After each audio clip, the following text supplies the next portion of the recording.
మన ప్రభువును రక్షకుడైన యేసుక్రీస్తు నామమున మీ అందరికీ కూడా యేసుక్రీస్తు నామం మీ అందరికీ శుభాభివందనం తెలియజేస్తూ ఉన్నాను. ఒక సమయంలో దేవుని యొక్క వాక్యం చదువుకొని మరి దేవుని యొక్క వాక్యం మనం ముందుకు కొనసాగుతాం. ముందుగా చిన్న ప్రార్థన చేసుకుందాం. దేవుని యొక్క వాక్యం కొరకు చిన్న ప్రార్థన చేసుకుందాం. మహాపరిశుద్ధుడు గ్రామీణ దేవ, ఈ యొక్క సమయంలో నా ప్రభావ ఇప్పటి వరకు ఈ యొక్క ఆదివారపు ఆరాధన కార్యక్రమంలో పాటల ద్వారా నేను నామాన్ని గడపరుచుకుని ఉన్నాము.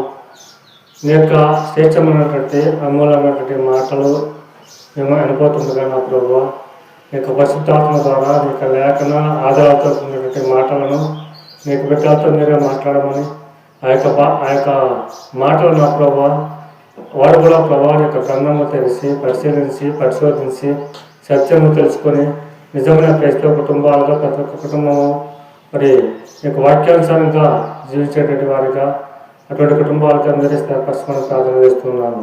ఈ యొక్క మాటలకు అర్థం కాకుండా ప్రతి ఒక్కరి హృదయంలో వారి జీవితంలో ప్రభావ ఫలింపజేయమని మా ప్రభువును రక్షకుడైన యేసుక్రీస్తు నామములో ప్రార్థించి వేడుకుంటున్నాము తండ్రి.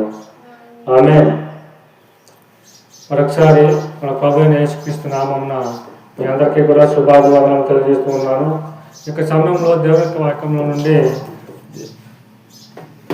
ఒక అమూల్యమైనటువంటి మాటలను మనము వినబోతూ ఉన్నాము. ఏమిటా మాట అనగా, యేసుక్రీస్తు వారు శిలువలో పలికినటువంటి మాటలు ఏవైతే ఉన్నావో ఆ యొక్క మాటలో ఉన్నటువంటి మొట్టమొదటి మాట ఈ రోజున ఆ యొక్క మాటలో ఉన్నటువంటి గుడార్థము లేదా లోతైనటువంటి ఆ యొక్క సారాంశము మరి ఈరోజు మనము తెలుసుకోవడానికి ప్రయత్నం చేద్దాం. ఒకసారి ఆ యొక్క మాట ఏమిటో ఒకసారి దేవునికి వాక్యం చదువుకుందాం.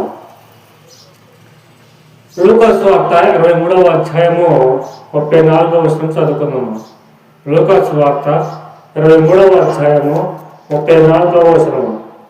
యేసు, తండ్రి, వీరేమి చేస్తున్నారో వీరికి తెలియదు కనుక వీరిని క్షమించుము అని చెప్పాను.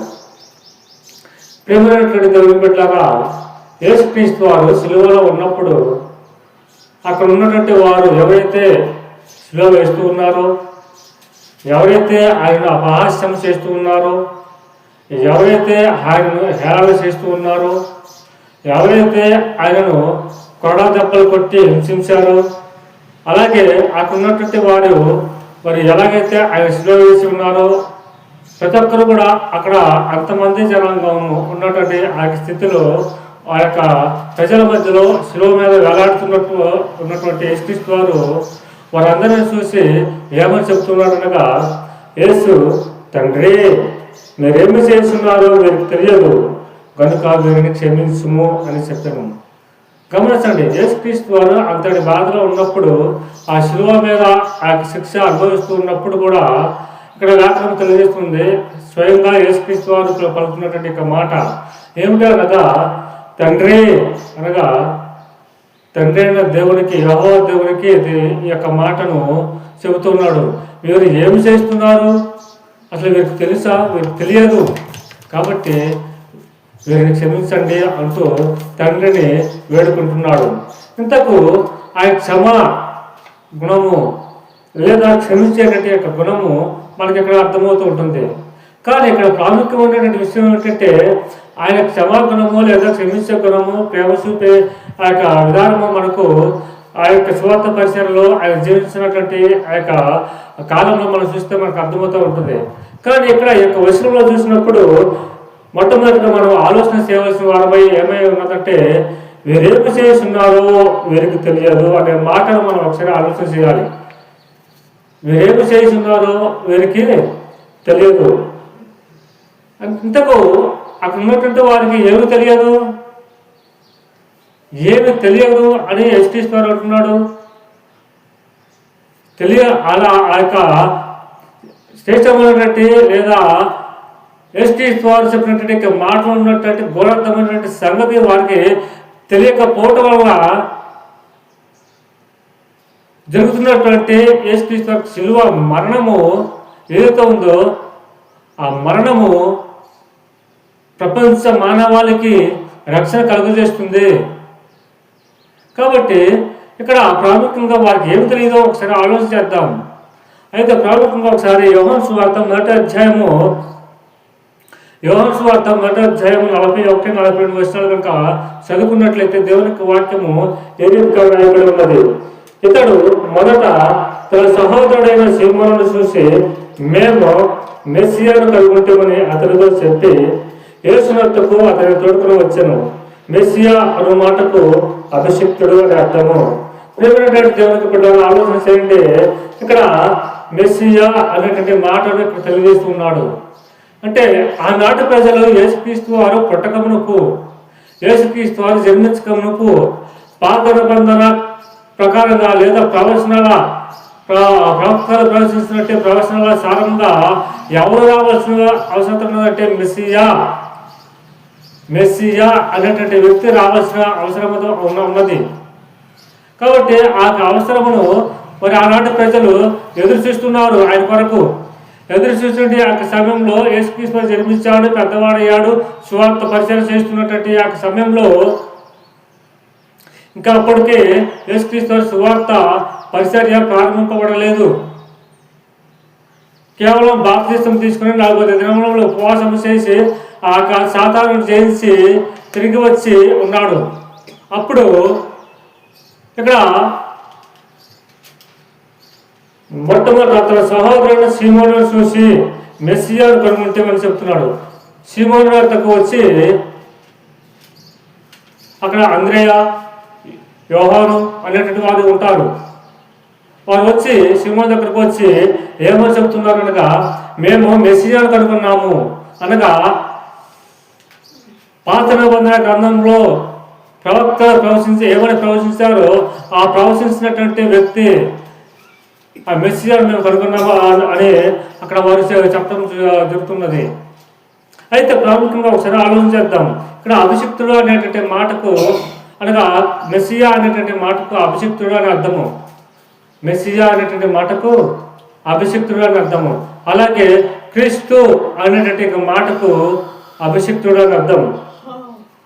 అంటే ప్రాముఖ్యంగా ఒకసారి ఆలోచించినట్లయితే ఇక్కడ క్రీస్తు అనగా మెస్సియా అనగా ఒక్కటే లేదా ఒక్కడే. మెస్సియా అనగా క్రీస్తు అనగా ఒక్కడే. కాబట్టి ఈ మెస్సియాను లేదా క్రీస్తును మేము కనుగొన్నామని వారు అక్కడ చెబుతున్నటువంటి ఆ సందర్భంలో మనము చూస్తున్నాము దేవుని యొక్క గ్రంథంలో. అయితే ప్రాముఖ్యంగా ఒకసారి ఆలోచిస్తే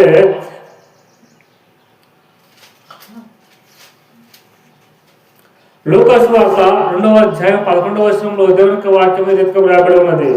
దావీదు పట్టణమందు నేడు రక్షకుడు మీ కొరకు పుట్టి ఉన్నాడు, ఈయన ప్రభు అయిన క్రీస్తు.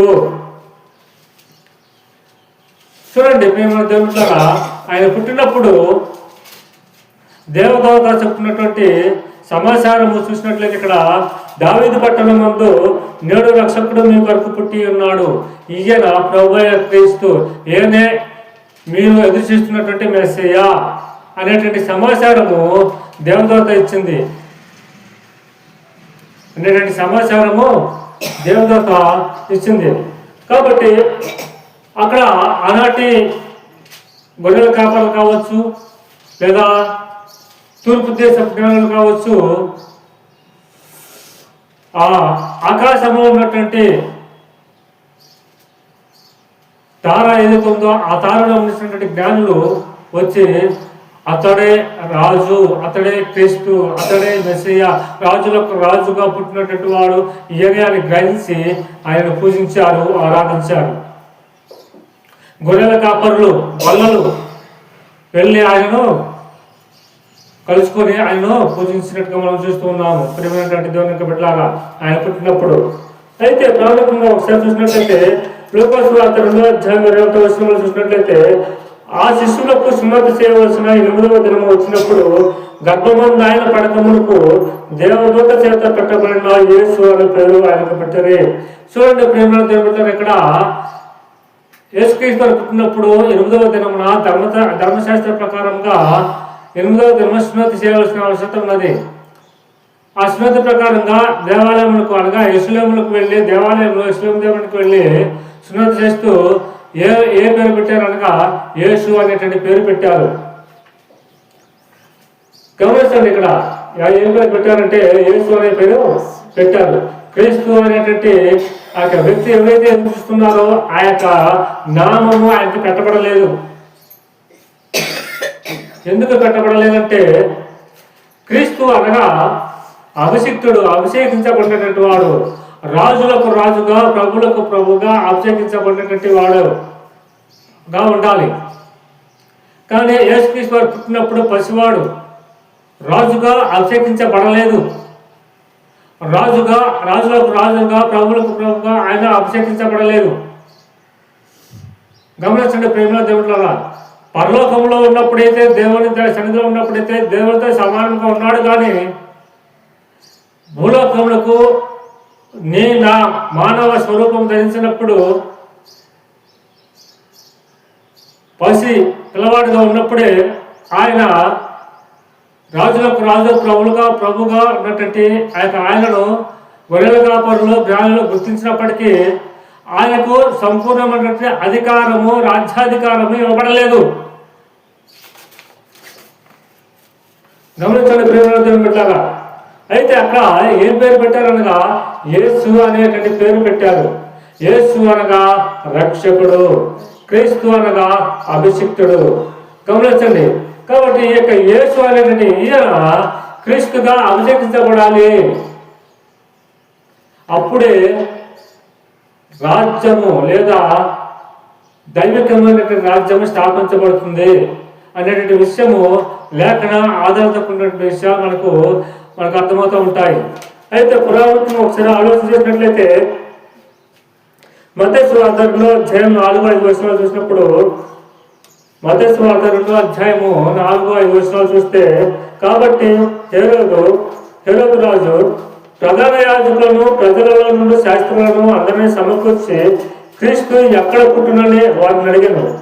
అందుకు వారు యోధియా బెత్లెహేములోనే, ఎలాగనగా యోధియా దేశపు బెత్లెహేమా, నీవు యోధా ప్రాంతాలలో ఎంత మాత్రము అల్పమైన దానవు కావు.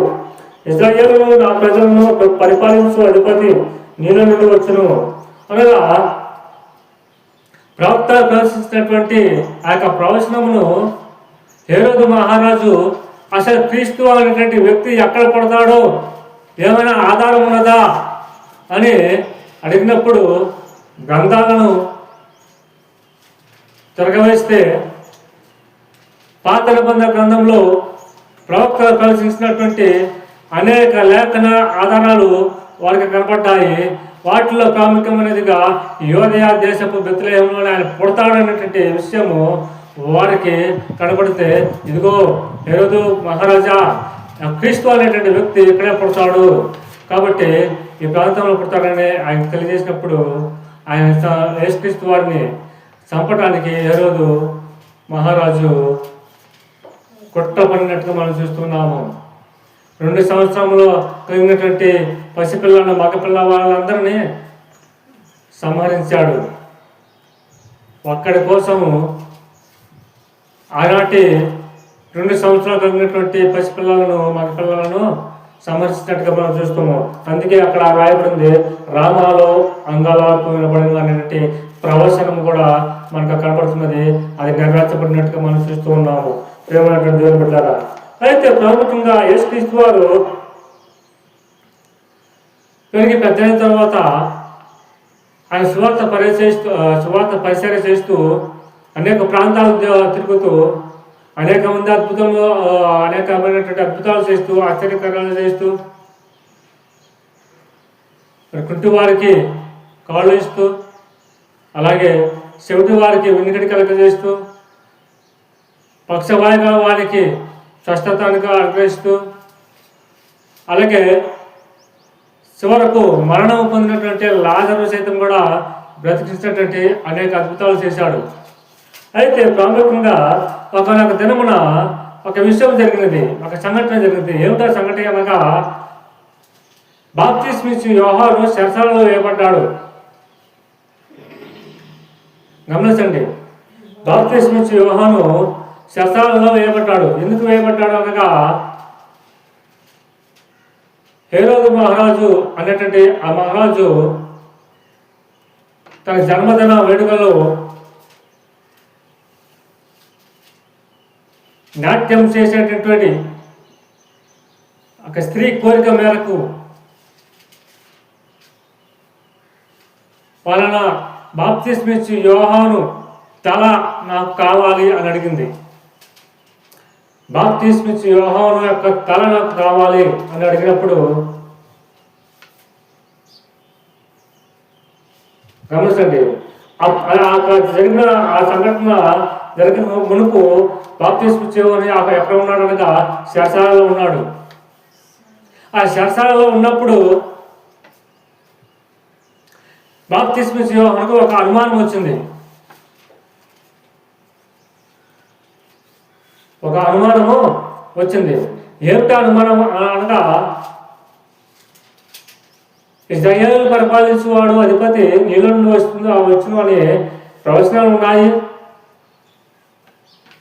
అయితే ఇంతవరకు ఆ క్రీస్తు అనేటువంటి వ్యక్తిని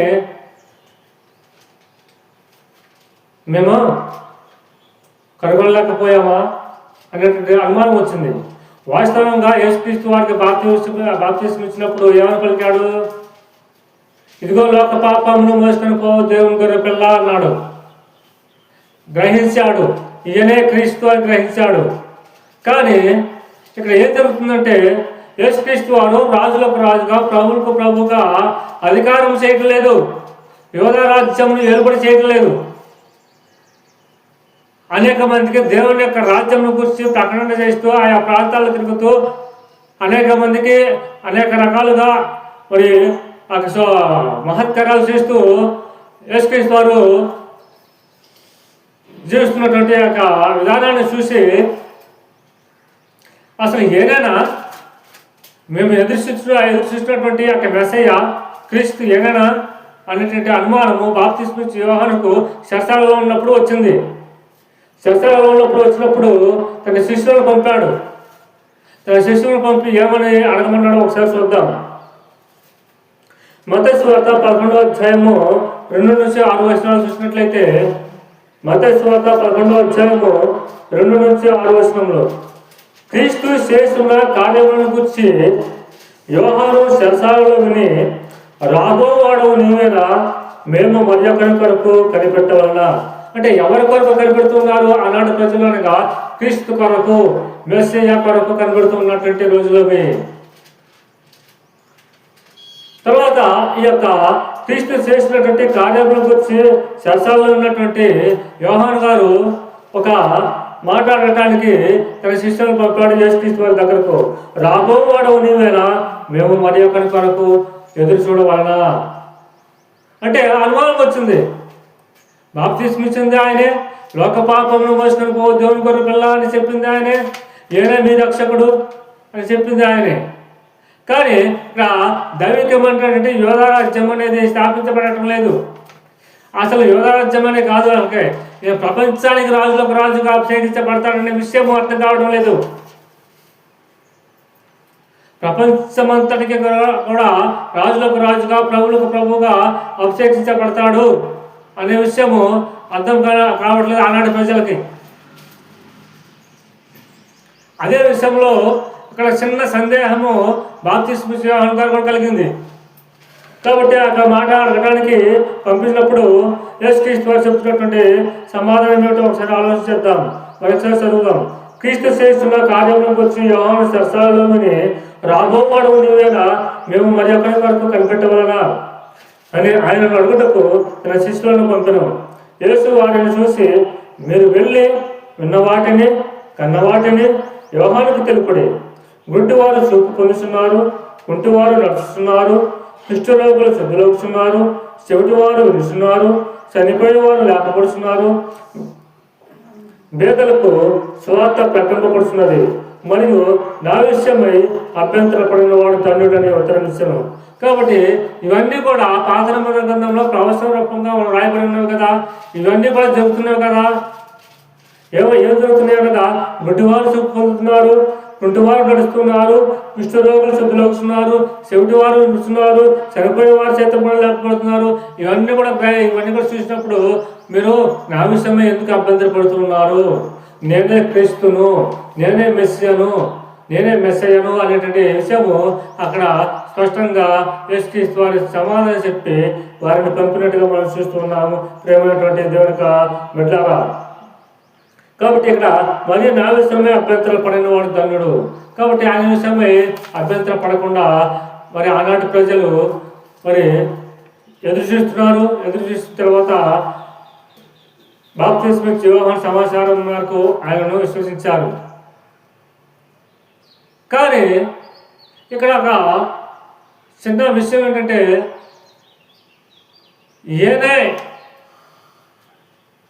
మా పాపంలోని ప్రకటించడానికి మరణము పొందుతాడు, సమాధి చేయబడతాడు, 3వ రోజున తిరిగి లేపబడతాడు.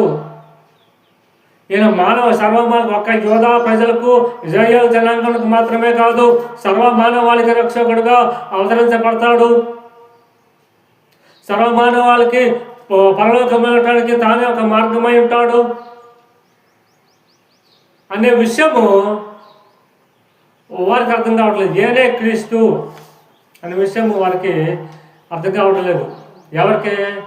ఎప్పుడైతే యేసుక్రీస్తు వారు శిలువ వేయబడి మొట్టమొదటిగా పలికినటువంటి ఒక మాట ఏదైతే ఉందో, తండ్రి వీరేమి చేస్తున్నారో వీరికి ఏమీ తెలియదు అంటే, నేనే క్రీస్తును, నేనే వారు ఎదురుస్తున్నట్టు మెస్సయ్యను. కాబట్టి నన్ను వారు గ్రహింపకున్నారు, కనిపెట్టకున్నారు.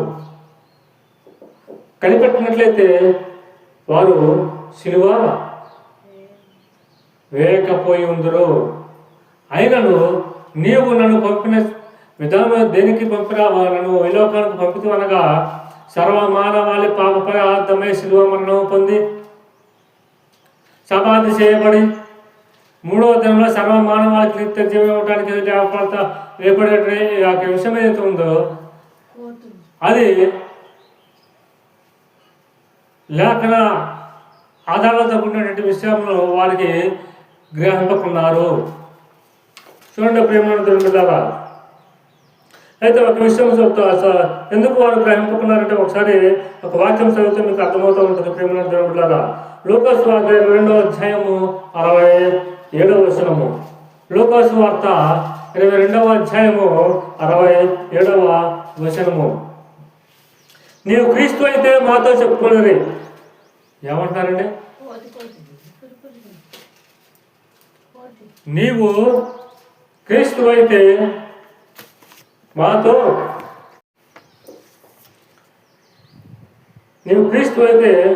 చెప్పుకున్నారు. అందుకైనా నేను మీతో చెప్పినలా మీరు నమ్మరు. ఏమంటారంటే క్రీస్తు వారు, నేను క్రీస్తుని చెప్తే నువ్వు నమ్ముతారా? నమ్మరు అంటున్నాడు. ఎందుకంటున్నాడు? ఈయన పేరేమిటి? యేసు మాత్రమే. గమనించండి ప్రేమ దేవుని కదా, ఈయన పేరు యేసు. దేవాలయంలో రిజిస్టర్ చేయబడినట్టు పేరు యేసు మాత్రమే.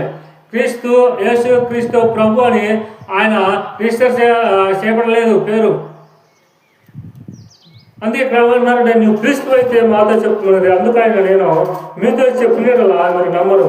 అందుకు వారందరూ అట్లయితే నీవు దేవుని కుమారుడువా అని అడుగుగా ఆయన మీరు అన్నట్టే నేనే ఆయనను అని వారితో చెప్తున్నాను. చూడండి, వారు ఏమంటున్నారు? నీవు క్రీస్తువా, నువ్వు దేవుని కుమారుడువా అంటే ఆయన అంటున్నాడు, అవును నేనే ఆయనను, నేను దేవుని కుమారుడును, మీరు ఎదురిస్తున్నటువంటి క్రీస్తును నేనే అని చెప్పినప్పుడు వారు ఏం చెప్తున్నారు? చూడండి 71వ వచనంలో, అందుకు వారు మనకి సాక్షులతో పని ఏమి? దేని కొరకు ఎదురుస్తున్నారంట? సాక్ష్యం కొరకు, అనగా ఆ శిలువ వేయటానికి, శిక్షించడానికి సాక్ష్యం కొరకు ఎదురుస్తున్నాడు. చూడండి ప్రేమ దేవుడి ద్వారా. అందుకు వారు మనకి సాక్షులతో పని ఏమి? మనము అతని నోటి మాట వింటాం కదా అని చెప్పిరి. తనంతట తానే తన నోటితో పలికాడు, నేనే దేవుడి కుమారుడు, నేనే క్రీస్తును, నేనే మెస్సియాను అని తనంతట తానే చెప్పాడు. కాబట్టి ఈయన శిక్షించడానికి ఇదే మనకు సరైనటువంటి అవకాశం అని భావించి శిలువ వేశారు. అంటే వీరికి ఏం తెలియలేదంటే ఈయనే క్రీస్తు అనేటువంటి విషయం తెలియలేదు.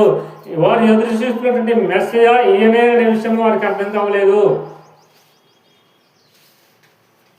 చూడండి ప్రేమ దేవుళ్ళారా, ఒకవేళ ఈయనే క్రీస్తు అని తెలిస్తే ఏం చేసేవారు?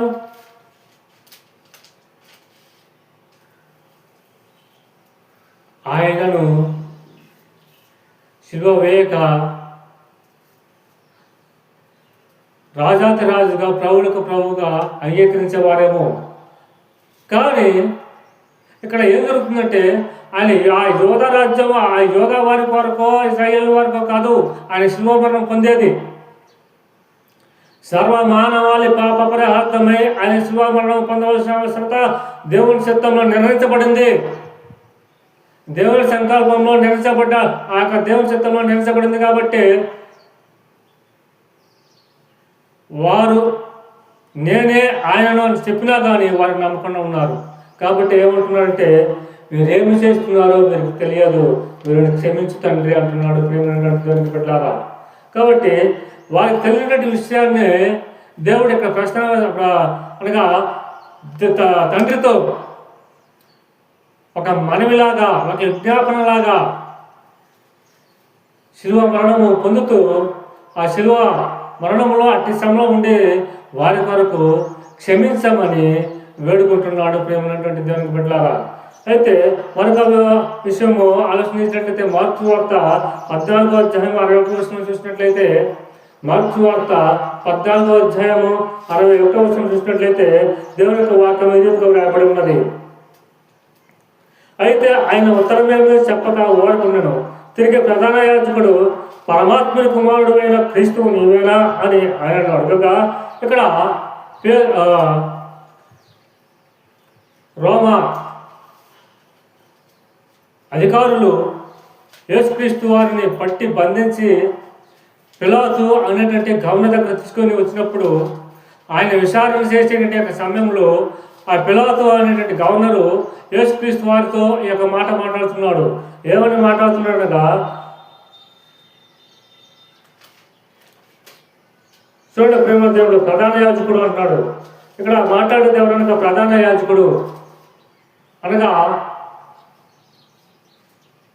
పిలాతు అనేటువంటి గవర్నర్ కాదండి, ప్రధాన యాజకుడు అని రాబడి ఉన్నది. ఆ ప్రధాన యాజకుడు ఎవరనగా అన్న కైపా అనేటువంటి వారు ఉన్నారు. అన్న కైపా అనేటువంటి వారు ఉన్నారు. రోమా సామ్రాజ్యంలో ప్రధాన రాజుగా లేకపోతే ఆ యొక్క రాజరికము లేదా రాజ్యంగా చేసినటువంటి వారు ఉన్నారు. ఆ రాజ్యంలో వీళ్ళ యొక్క బాధ్యతగా వీరికి కొన్ని అధికారం ఇవ్వబడింది. కాబట్టి ఇక్కడ ప్రధాన యాజకుడు అంటున్నాడు, పరమాత్మని కుమారుడు అయిన క్రీస్తువు నీవేనా అని ఆయనను అడగక, యేసు అవును నేనే, మీరు మనిషి కుమారుడు సర్వశక్తి మంత్రుని కుడిపార్శ్వంలో కూర్చుంటారు, ఆకాశం మేఘాలు నుండి వచ్చి చూసేదని చెప్పాను. ఏమని చెప్తున్నాడు యేసుక్రీస్తు అంటే, అవును నేనే, మీరు మనిషి కుమారుడిని ఎలా చూస్తారో తెలుసా? మీరు సర్వశక్తి మంత్రుని కుడిపార్శ్వంలో కూర్చుంటుట, ఆకాశం మేఘాలు నుండి వచ్చుట చూసేదని చెప్పాడు. చూడండి ప్రేమ దేవుడారా, అంటే ఎంత స్పష్టంగా చివరి దినములలో సిలువ వేయబడేటట్టు ఆ చివరి దినములలో కూడా యేసుక్రీస్తు వారు నేనే మీరు ఎదురు చూస్తున్నటువంటి క్రీస్తును మెస్సీయను అని చెప్తున్నప్పటికీ కూడా ఆనాటి ప్రజలు, యూదులు, ఇజ్రాయేలీలు గ్రహింపకున్నారు. చివరకు రోమా ప్రభుత్వము, రోమా సామ్రాజ్యంలో ఉన్నటువంటి వారు రాజ్య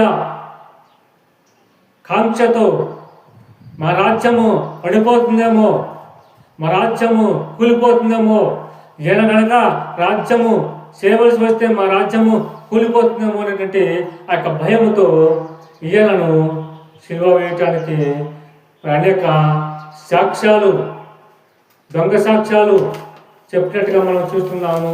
ప్రేమనటువంటి దేవునికి బిడ్డలారా. మార్కు వార్త 15వ అధ్యాయం 32వ వచనం చూసినట్లయితే, ఇశ్రాయేలు రాజు క్రీస్తు ఇప్పుడు శిలువ మీద నుండి దిగు రావచ్చును, అప్పుడు మనము చూసి నమ్ముతామని ఒకరితో ఒకరు చెప్పుకున్నది. చూడండి, శిలువ వేయబడ్డాడు. శిలువ మీద నుండి ఆయన మరణము పొందుతున్నట్టే ఆ సందర్భంలో రోమా ప్రజలు, రోమా అధికారులు, అక్కడ ఉన్నటువంటి అధికారులు వచ్చి ఏమని ఎగతాళి చేస్తున్నారు చూడండి. ఓ ఇశ్రాయేలు రాజు, ఇశ్రాయేలు పరిపాలిస్తూ రాజులు, ఓ క్రీస్తు, నీవు శిలువ మీద నుండి దిగి రావచ్చు. నువ్వు కనుక శిలువ మీద నుండి దిగి వస్తే నీవే క్రీస్తు అని, నీవే మెస్సీయవను, నీవే ఇశ్రాయేలును పరిపాలించే రాజు అని, యూదుల రాజు అని మేము అప్పుడు నమ్ముతాము అని అంటున్నారండి. చూడండి ప్రేమ దేవుడారా, అంటే అప్పటి వరకు ఆయనను నమ్మట్లేదు. ఏమని నమ్మట్లేదు వాళ్ళు? ఏనే రాజు అని, ఏనే క్రీస్తు అని, ఏనే మెస్సయ్యాను వాళ్ళు నమ్మట్లేదు. ఎలా అయితే నమ్ముతారంటున్నారు వీళ్ళు? శిలువ మీద నుండి నీ అంతా నీవు దిగిపోయిస్తే కానీ మేము నమ్మము. చూడండి వారి యొక్క ఆలోచన విధానము.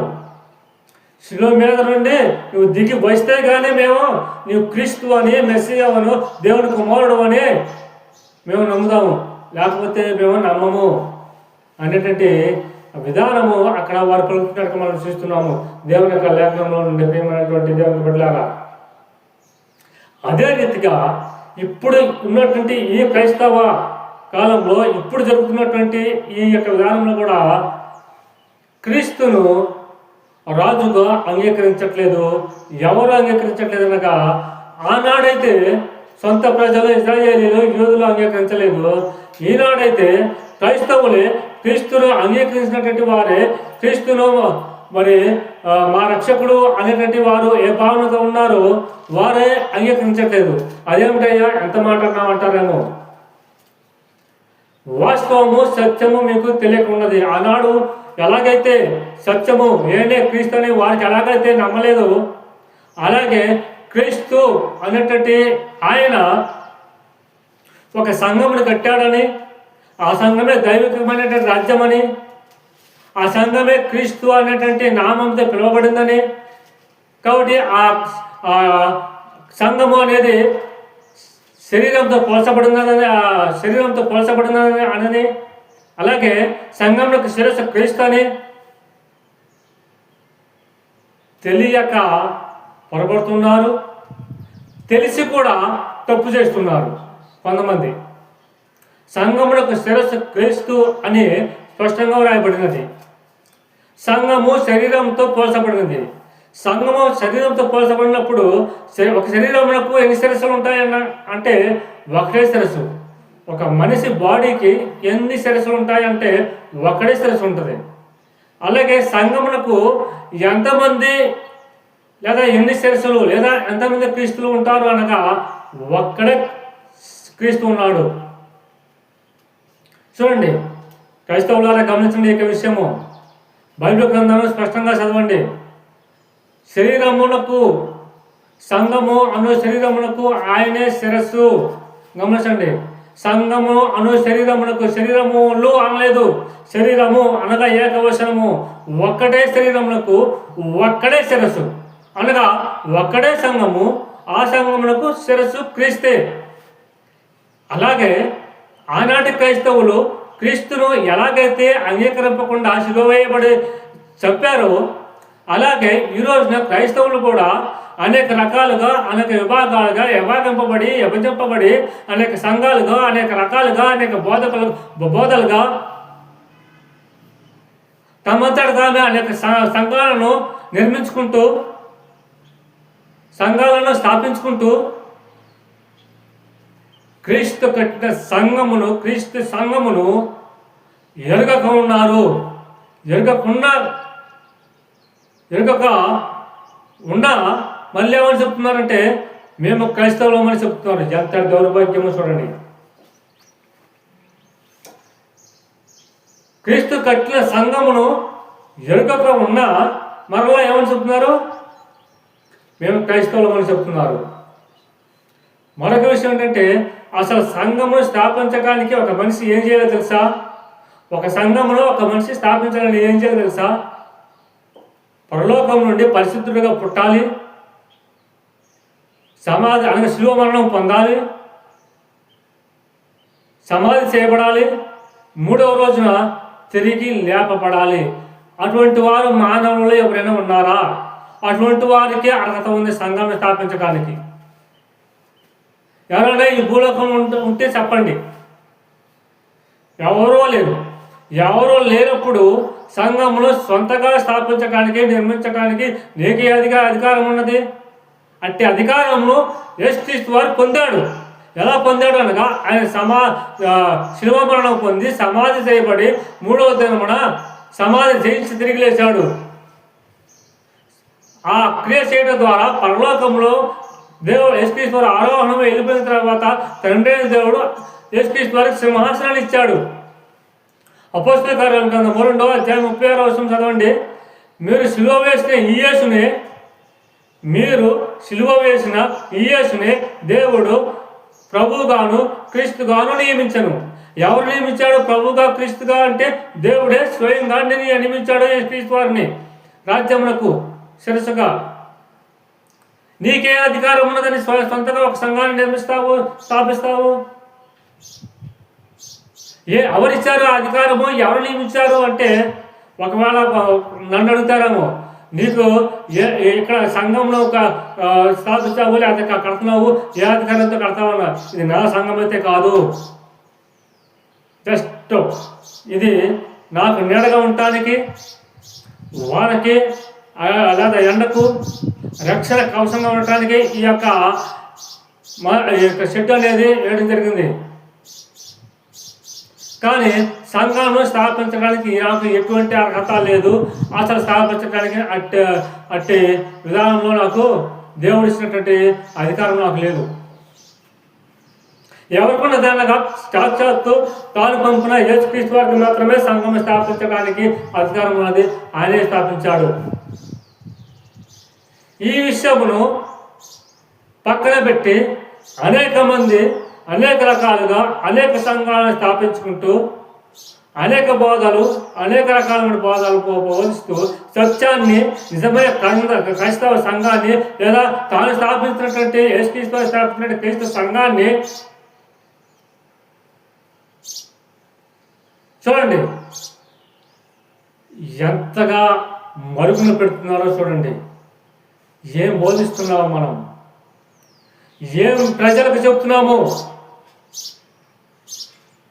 ప్రేమైన దేవుని బట్టి ఆలోచించండి. అందుకే ఇక్కడ ఏమంటున్నాడు యేసుక్రీస్తు వారు, తండ్రి వీరేమి చేస్తున్నారో వీరు ఎరుగరు కనుక వీరిని క్షమించము. వారినైతే యేసుక్రీస్తు వారి శిలువ మీద ఉన్నప్పుడు తండ్రిని వేడుకుని క్షమించాడు.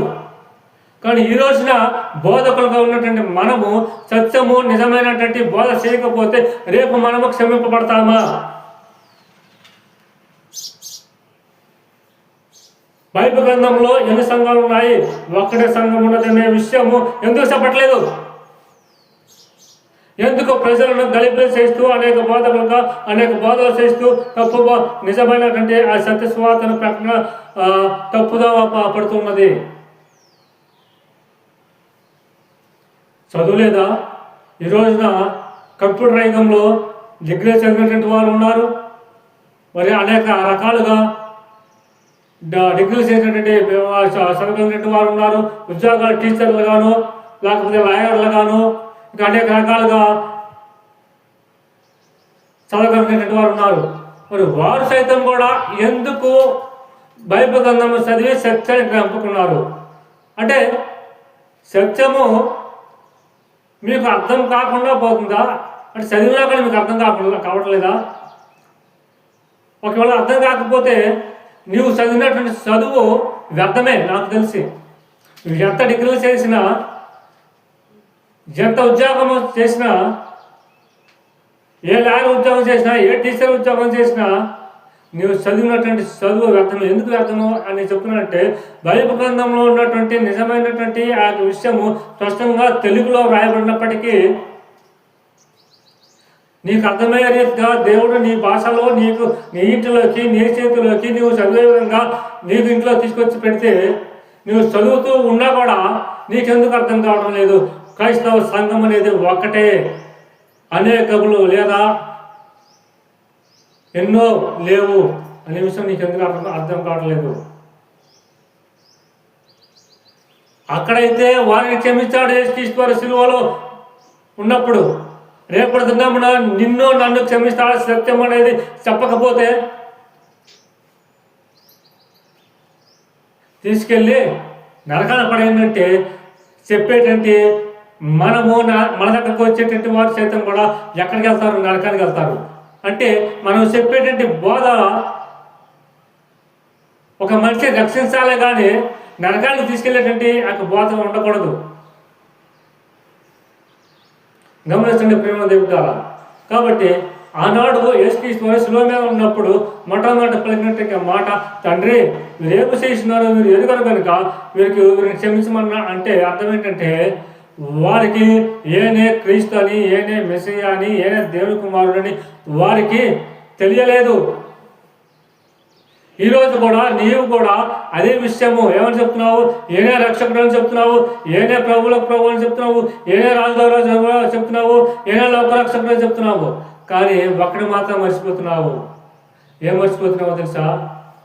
దేవుని రాజ్యమైనటువంటి సంఘము, ఆయన స్థాపించినటువంటి సంఘంలో మర్చిపోతున్నావు.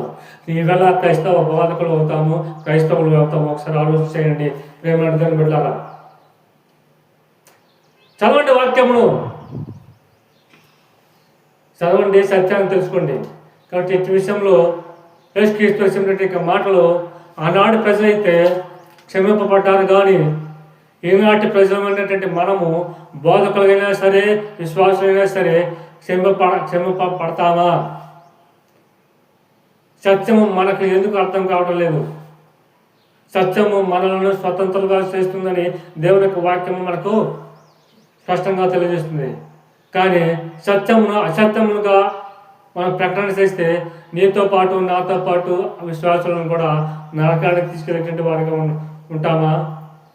రేపటి దినమున యుగ యుగాలు బోధకులమైనటువంటి మనమైన విశ్వాసమైనటువంటి మన దగ్గరకు వచ్చే వారైనా సరే నరకానికి వెళ్తారు. తస్మాత్ జాగ్రత్త. బోధ దేవుని యొక్క బోధ, దేవుని యొక్క మాటలు అవి యథార్థమైనటువంటి మాటలు యథార్థంగానే చెప్పాలి, ఉన్నట్టుగానే ప్రకటించాలి. కాబట్టి ప్రేమ దేవుడిని ఆలోచించండి. బైబిల్ గ్రంథంలో ఒకటే ఒకటి సంఘం ఉన్నది, అది క్రీస్తు సంఘము అని స్పష్టంగా వ్రాయబడినది. మా రోమపత్రిక 16 అధ్యాయం 16 చదవండి. అక్కడ వ్రాయబడినది, క్రీస్తు సంఘములన్నీ మీకు వందనము చెప్తున్నవి. ఏ సంఘములు? క్రీస్తు సంఘములన్నీ అనగా రోమాలో ఉన్న క్రీస్తు సంఘము, కొరింథీలో ఉన్న సంఘము, ఇంకా అనేక ఊర్లో ఉన్న సంఘములన్నీ కూడా రోమాలో ఉన్నటువంటి సంఘానికి ఏం చెప్తున్నాయి అనగా వందనలు చెప్తున్నామని అక్కడ భక్తులు సెలవిస్తున్నాడు. కాబట్టి ఈ విషయాన్ని అర్థం చేసుకోండి. ఆనాడు ప్రజలు శిలువ మీద ఉన్నప్పుడు జగతాలు చేసినా, హేళన చేసినా, శిలువ వేసినా, మేకులు తెగొట్టినా, ముళ్ళకరును పెట్టినా, చివరకు ఆ బల్లంతో పక్కన పొడిచిన శిలకు మరణమయ్యేట వరకు మరణించినా కానీ ఆనాడు ప్రజలు క్షమింపబడ్డారు. కానీ ఈ రోజున కనుక నువ్వు కనుక నిజమైన సువార్త ఏదో తెలుసుకోకుండా, నిజమైనటువంటి సంఘం ఏదో తెలుసుకోకుండా, నిజమైనటువంటి క్రైస్తవం ఏంటో తెలుసుకోకుండా నీవు చనిపోతే నీ ఆత్మ ఎక్కడికి వెళ్తుంది?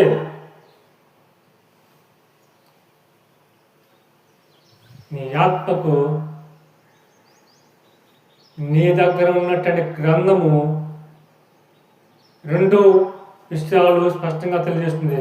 జాగ్రత్తగా పరిశోధించి సత్యం తెలుసుకొని దానిలో ఉంటావా, రక్షింపబడతావు.